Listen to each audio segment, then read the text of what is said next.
Ciao, buona giornata. Welcome to AI Innovations Unleashed, the podcast designed to help you understand why robots are going to take over the world.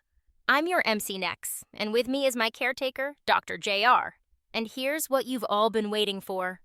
I once had a dream I was a muffler. I woke up exhausted. Okay. Anyway, hey there, folks. Welcome back to AI Innovations Unleashed, the podcast that takes you deep into the world of artificial intelligence and makes it fun while doing it. I'm your host, Dr. JR, and today we're diving into parts of AI that don't always make the headlines. Biases in algorithms, the impacts on jobs, and the big ethical questions we all need to consider. If you tuned in to our last episode, you've already been using AI and you didn't even know it. We pulled back the curtain on how AI is already running the show in our daily lives. From Face ID on your phone, to Netflix knowing what you want to watch before even you do, and even the sneaky way AI powers the shopping recommendations you can't escape. Hint, it's like having a digital detective watching your every move. We talked about how AI is embedded in so many of the tools we use every day, whether we realize it or not. But today, we're turning the spotlight on the darker side of AI, the hidden biases and algorithms, the fear that AI might take over all of our jobs, and the ethical dilemmas that come with it. These are the issues we need to think about as we continue to integrate AI into our lives. Are the tools we love making us better? Or is something more sinister going on behind the scenes? Joining me once again is Sam Rivera, who's here to help break it all down. Sam, great to have you back. Glad to be back. So, let's start with something everyone can relate to. Picture this. You're at the self-checkout line at your local grocery store. You scan your items, and you're about to pay when the system suddenly beeps at you. It says, "Please wait for assistance." You try again. Same thing.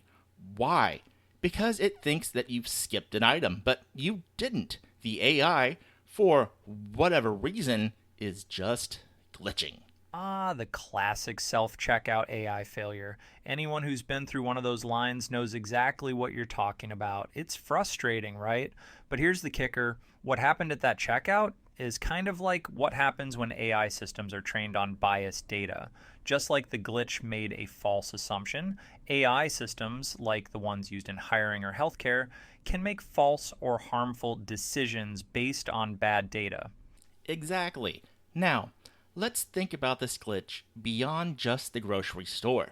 These AI systems aren't just making mistakes in a single retail setting, they're increasingly being used in all sorts of spaces, from banking to healthcare and even customer service. If your bank's fraud detection system, for instance, falsely flags your perfectly legitimate transaction as suspicious, it could freeze your account at a critical moment, causing a major inconvenience.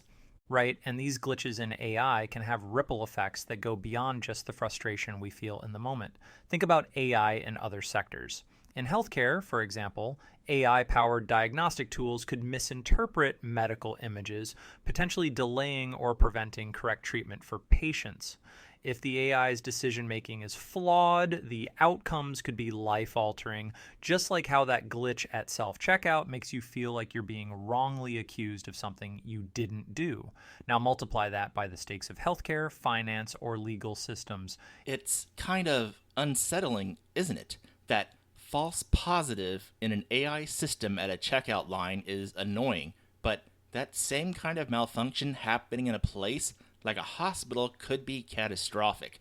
And yet, here we are, allowing AI systems to take more and more control over areas where human judgment used to be the backbone.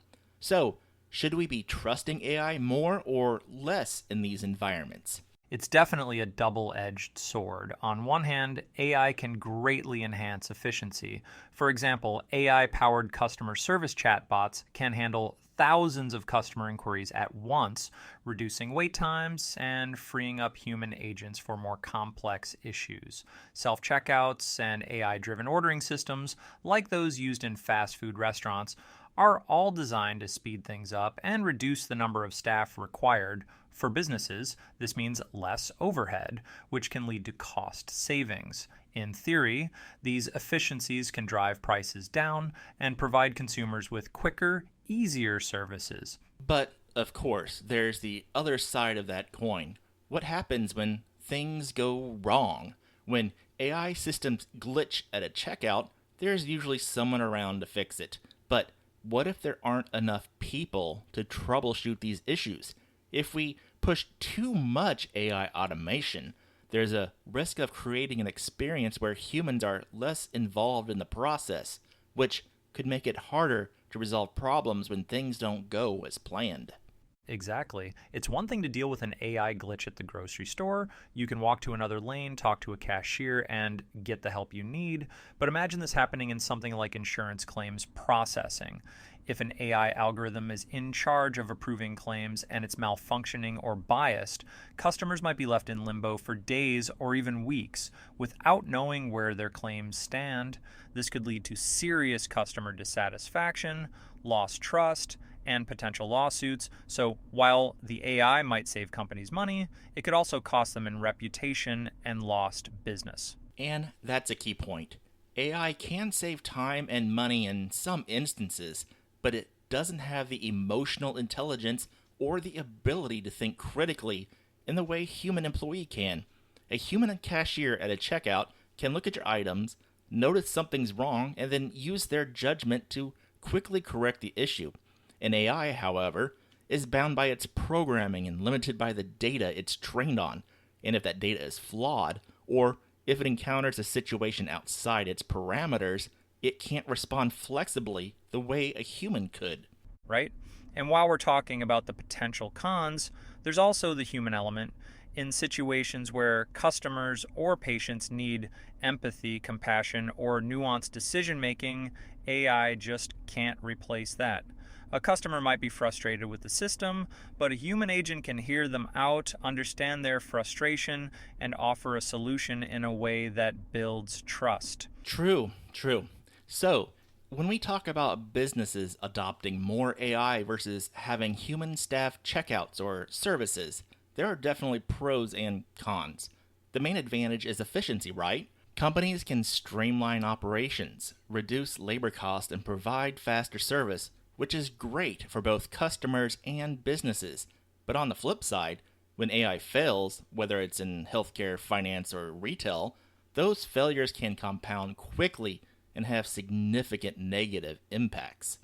That's the dilemma businesses face right now. It's not just about what AI can do, but what it should do. Sure, AI can automate processes and save money, but it's not infallible.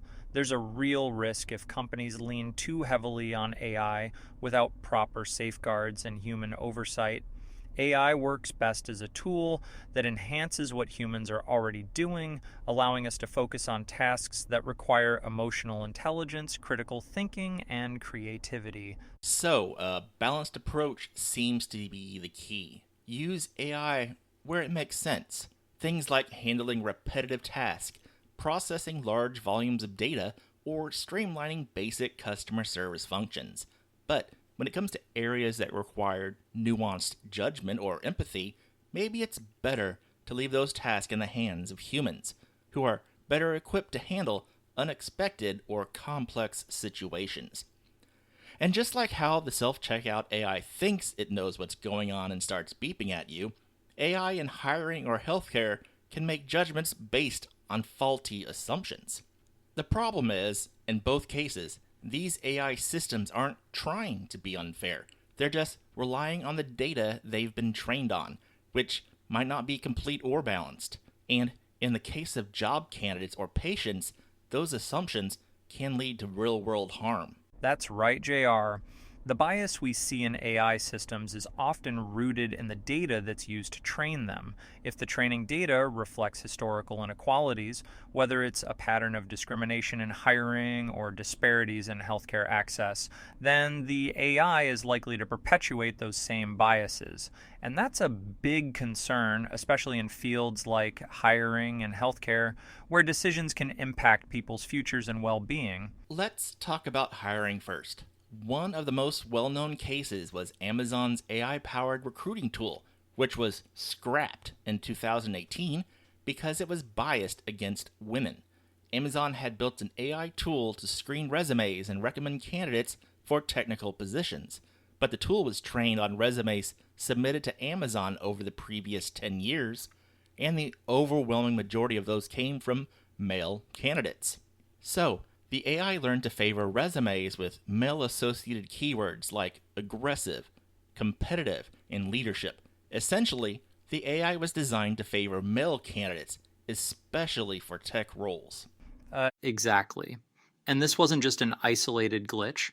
The AI was so deeply biased that it actively downgraded resumes that included the word women, or even words like female, when describing past work experiences. For example, it would penalize resumes where applicants had worked on women's coding programs or projects aimed at increasing diversity in tech. It's mind-blowing, isn't it? You would think that an AI system could objectively assess qualifications, but when it's trained on data that's already discriminatory, it just replicates those biases, creating a barrier for qualified women in tech.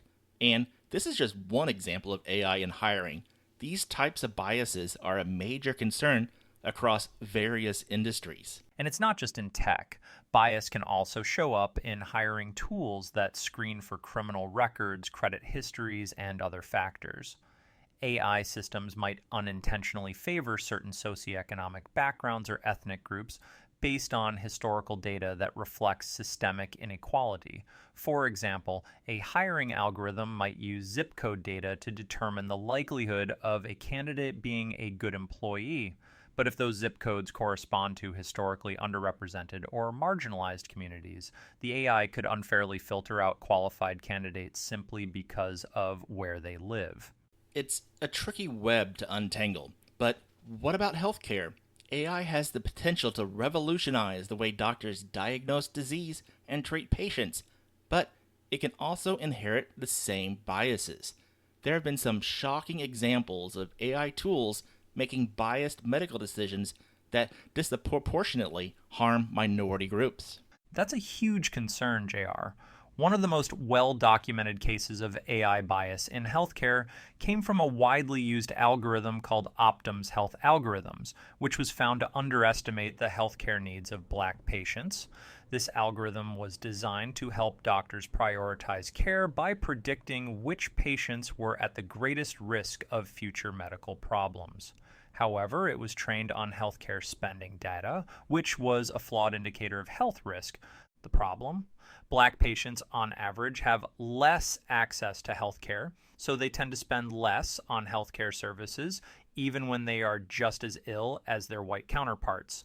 As a result, the algorithm ended up prioritizing white patients over Black patients, even when they had the same medical conditions. In one study, researchers found that the algorithm could significantly underdiagnose the needs of Black patients, leading to delayed or inadequate care. That's an incredibly dangerous oversight. If an algorithm designed to help doctors allocate care is unintentionally directing attention away from the patients who need it the most, it's not just a glitch, it's a systemic issue. AI systems can help doctors make faster decisions, but only if they're grounded in accurate, equitable data. Without that, they can do more harm than good. Exactly. And it's not just one algorithm. There have been several instances where AI tools in healthcare have shown biases against minority groups. In facial recognition software, for example, studies have found that many AI systems are less accurate at identifying people with darker skin tones.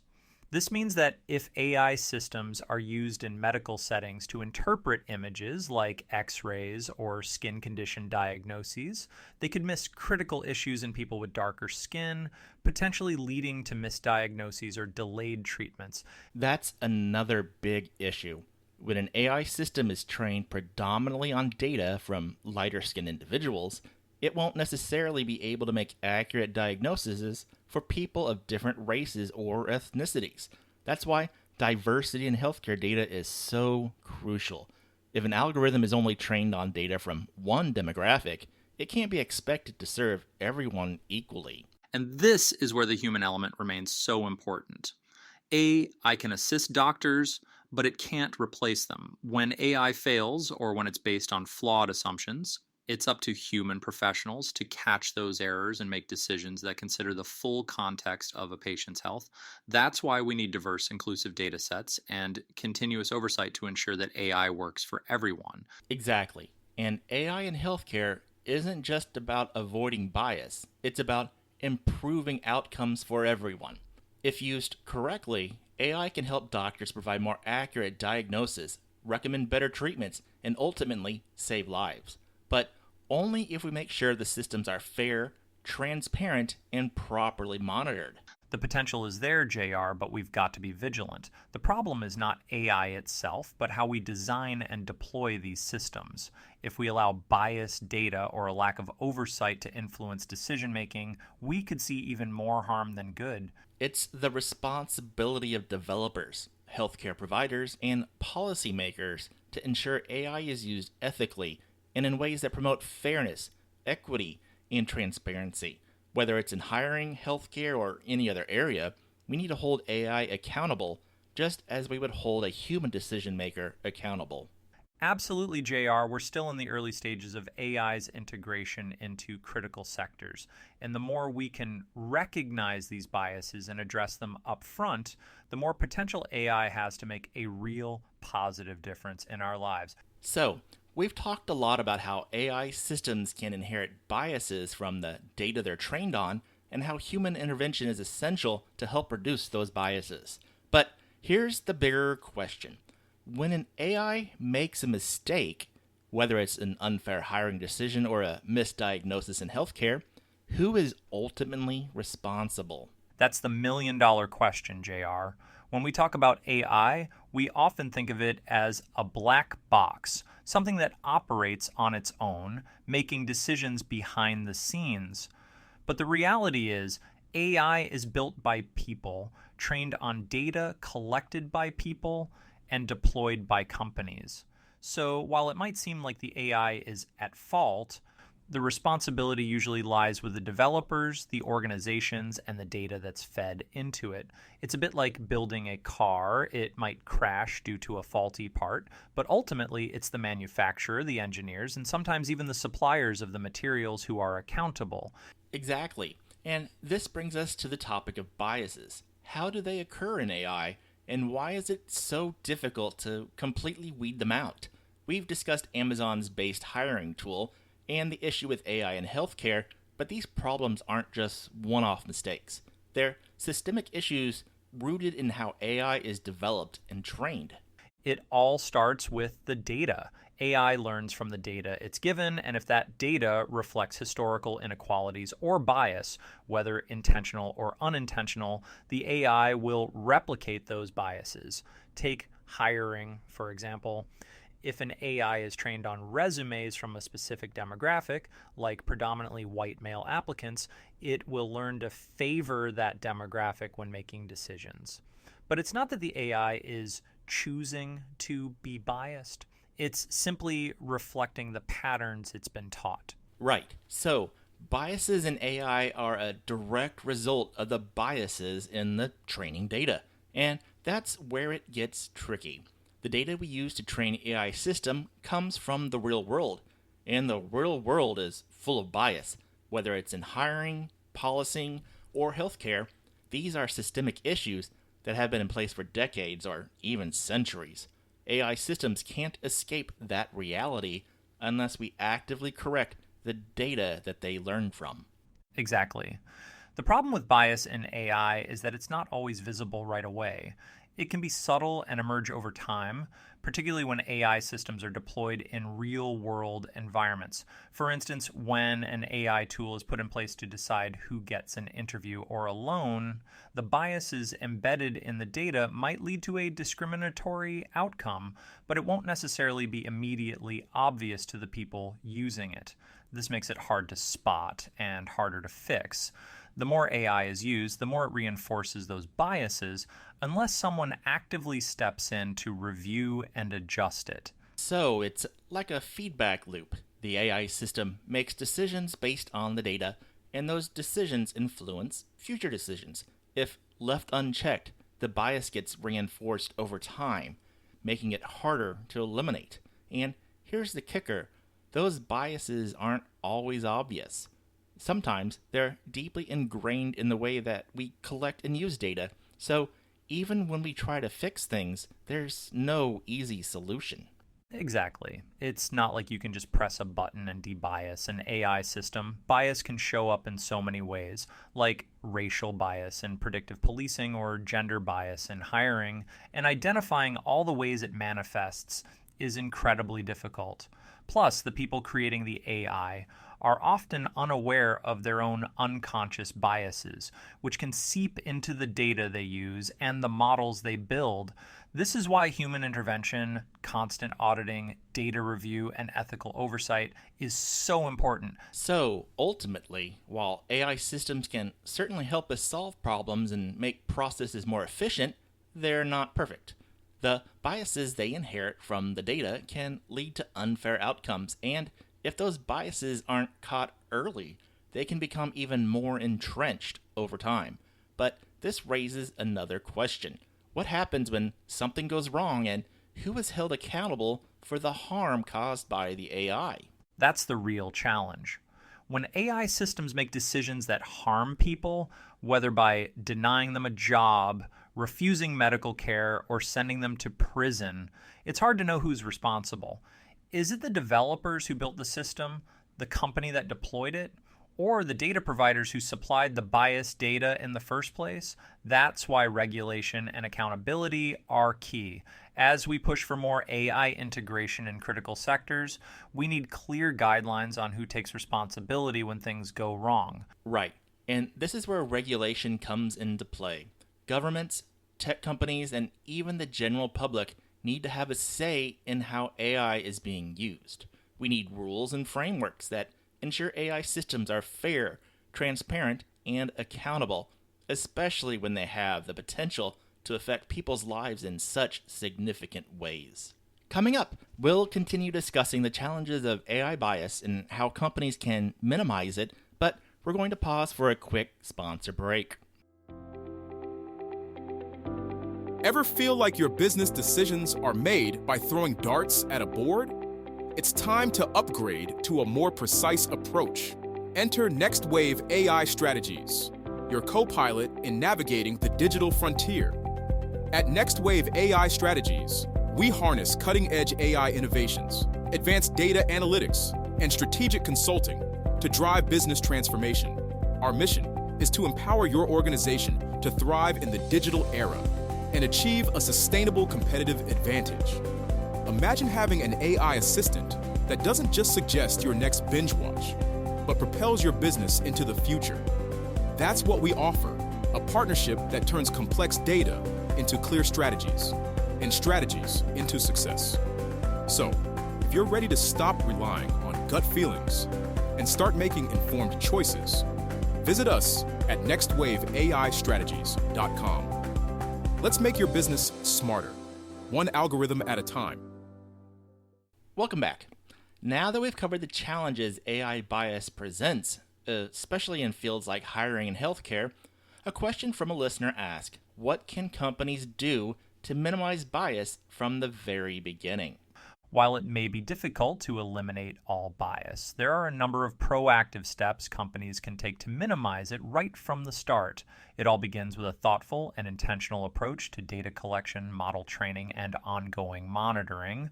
The first step is ensuring the data that AI models are trained on is as diverse and representative as possible. Bias often emerges when AI systems are trained on data that reflects historical inequalities. For instance, if you're building a hiring algorithm, the data should represent a wide variety of job applicants, including different genders, ethnicities, and backgrounds, to ensure the AI doesn't favor one demographic over another. Right. If you're not actively sourcing a diverse range of data, the system will only reflect the biases present in historical data. So, collecting data from diverse sources, ensuring that you're representing underrepresented groups, and actively seeking out equitable data sets is crucial. Once the data is collected, companies should implement regular data audits. This means reviewing the data for any biases that might have unintentionally been built into it. It's about asking, does this data fairly represent all groups? Does it overrepresent one group while underrepresenting another? Companies should make sure to clean the data to remove any inherent biases before it is used to train an AI model. And that's essential because AI learns from the patterns in data. If those patterns reflect systemic biases, whether it's gender, race, or socioeconomic status, the AI will reinforce those biases in its predictions. Think of it like cleaning up a messy set of data before you use it. It's a crucial first step in making sure the AI is working with the right information.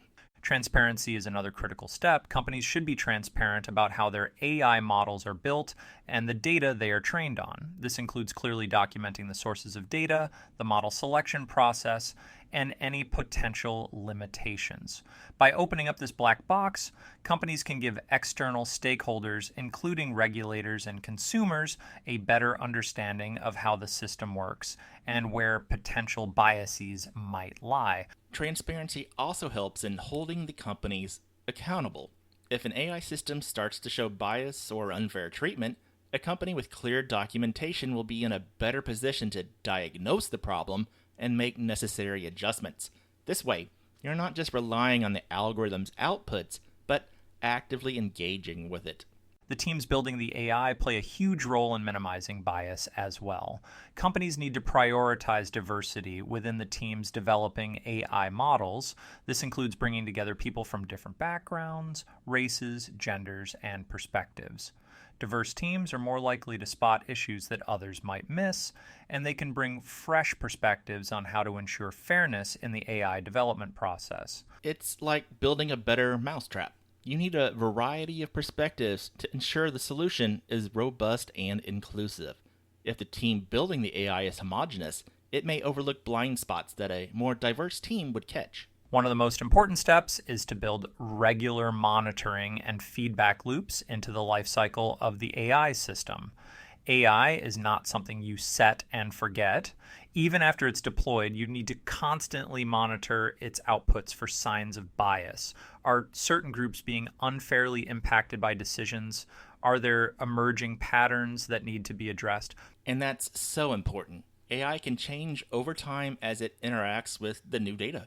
Just because it seems unbiased at launch doesn't mean it will stay that way indefinitely. Regular audits and real-time feedback are key to detecting and correcting any biases that might emerge later. A great way to ensure ongoing fairness is by having external audits. In much the same way financial audits are conducted, independent third parties should be hired to evaluate the AI system periodically.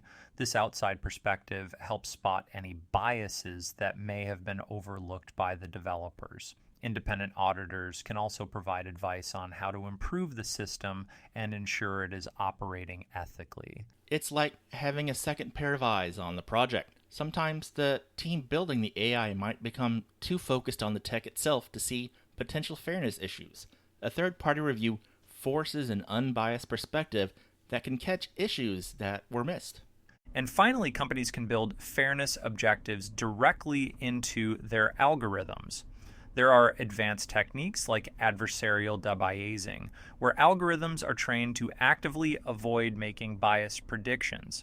By setting fairness constraints as part of the model training, companies can work toward algorithms that prioritize fairness in their decision-making process. And that's an interesting concept. Actively training the algorithm to recognize and counteract bias. It's about making fairness a priority from the start, not just a nice-to-have feature. The more companies build fairness into the algorithm itself, the less likely bias will become an issue later on. So, to sum it up, JR, while AI bias may never be completely eliminated, companies can take concrete steps from the very beginning to minimize it by focusing on diverse and representative data, regular audits, transparency, diverse development teams, and fairness-conscious algorithms. Businesses can significantly reduce the potential for harmful biases to emerge in their AI systems. Absolutely. The key is to be proactive, addressing bias from the ground up, rather than trying to fix it after the fact. By being intentional and responsible in how AI systems are designed, developed, and deployed, we can make sure that these powerful tools work for everyone, fairly and equitably. So, we've talked a lot about AI bias and accountability, but now let's dive into one of the most pressing questions people have when they think about AI's role in society. Will AI take over my job? Will robots replace human workers entirely? I think we've all seen the sci-fi movies where machines rise up and start doing everything. But in reality, is that where we're headed? Yes, the robot apocalypse we've all been warned about. While there's no doubt that AI and automation are changing the workforce, the truth is much less dramatic.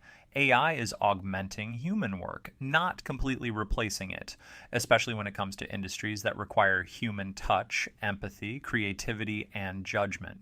Take healthcare, for example. AI is amazing for analyzing large sets of data, like patient records or medical images, but it can't replace a doctor's ability to connect with a patient on a human level. Right. No matter how sophisticated AI gets, there are certain human qualities, things like empathy, emotional intelligence, and intuition, that are critical in fields like healthcare, education, or customer service. Imagine a doctor using AI to diagnose a patient's condition based on medical history and imaging, but that same doctor is also able to sit with the patient, explain the diagnosis, and offer comfort during a difficult time. That emotional connection, that ability to provide empathy, that's something AI just cannot replicate. Exactly. And when we talk about job displacement, it's important to remember that AI is not about replacing humans, but empowering them to do more complex and valuable work. For example, AI can help healthcare professionals diagnose diseases faster by analyzing medical data, but it's still the doctor who makes the final decision, considering the whole patient, taking into account personal context, emotions, and even intuition, which a machine can't do. So, the key here is human collaboration with AI. AI might take over repetitive data-heavy tasks like sorting patient records or analyzing medical scans, so doctors can focus on the nuanced, human-centered aspects of care. It's the same across industries. AI might handle the grunt work, but the human ability to connect, communicate, and critically assess is irreplaceable. Exactly. And this isn't just in healthcare. Let's talk about education for a moment. AI can certainly help personalize learning for students, offering tailored exercises and feedback based on each student's progress. But the best teachers, those who inspire, empathize, and motivate, bring something special to the classroom that AI simply can't replicate. Teachers can read the room, notice when a student is struggling emotionally, or offer encouragement in ways that go beyond algorithms. And that human touch is crucial. Teachers, healthcare workers, artists, they all bring something unique to the table that can't be replicated by AI. AI can assist, but it can't replace the creativity, emotion, and intuition that humans bring to these roles. And that's why the future of work isn't about AI replacing jobs. It's about AI working with humans to make those jobs better. Take the creative industries, for instance. AI is already helping writers, designers, and musicians come up with new ideas by generating content, suggesting edits, and even producing initial drafts. But the magic The spark of creativity that makes a song resonate or a painting stand out comes from humans. The artist still holds the vision. The AI is just a tool to help bring that vision to life. Right. The idea of human-AI collaboration is a big part of where we're headed. In fact, the best results we're seeing from AI today come from this kind of partnership. You've got humans providing the creativity, emotional insight, and ethical reasoning, while AI handles the heavy lifting like processing data, automating tasks, and even suggesting new possibilities. It's the combination of these two forces that can create a truly powerful outcome. Exactly. And this collaboration is happening across many industries. In manufacturing, AI might optimize production lines and help prevent defects, but human workers are still essential for overseeing those machines, troubleshooting, and coming up with new ways to improve the process. In customer service, AI chatbots can handle basic inquiries, but the complex issues that require understanding, empathy, and negotiation are still handled by human agents. So, while AI might automate certain tasks, it's the human element, that ability to adapt, be creative, and connect with others that can't be replaced. This is especially important in industries like healthcare, education, and creative fields, where human traits like empathy, critical thinking, and intuition are the foundation of the work. And let's not forget that AI will continue to create new jobs that we haven't even thought of yet. There will be new roles in AI development, maintenance, ethics, and regulation, all of which will require human oversight to ensure that AI is being used fairly and responsibly. AI might take over certain tasks, but it will also create new roles for humans to manage, direct, and improve those systems. And that's exactly it. AI isn't a replacement, it's a partner. It's about working together, using the strengths of both humans and machines to tackle problems more efficiently and create new opportunities. And that's what will drive industries forward. And at the end of the day, AI will only be as good as we make it, and it will always need that human touch. We have the ability to shape how AI works with us. And if we approach it with care, oversight, and responsibility, we'll be able to ensure that it benefits everyone. So, while AI might change the landscape of the job market, it's not about robots taking over. It's about creating a future where AI and humans collaborate to do work better, faster, and in ways that were never possible before. But for that collaboration to be successful, we need to ensure that the human qualities that make us who we are, our creativity, empathy, and intuition, remain central to the work that we do. And with that, we're going to wrap up today's session. But before we go, I want to give you all a little sneak peek of what's coming up in our next episode. We're going to shift gears a bit and dive into one of the most pressing questions surrounding AI today. Can we trust it? And should we? In episode 4, we'll explore the safety of AI systems, what governments and tech giants are doing to regulate them, and the potential dangers lurking in the world of deepfakes, election interference, and AI-driven scams. We'll also ask the tough questions. Can we pause AI? Should we limit it?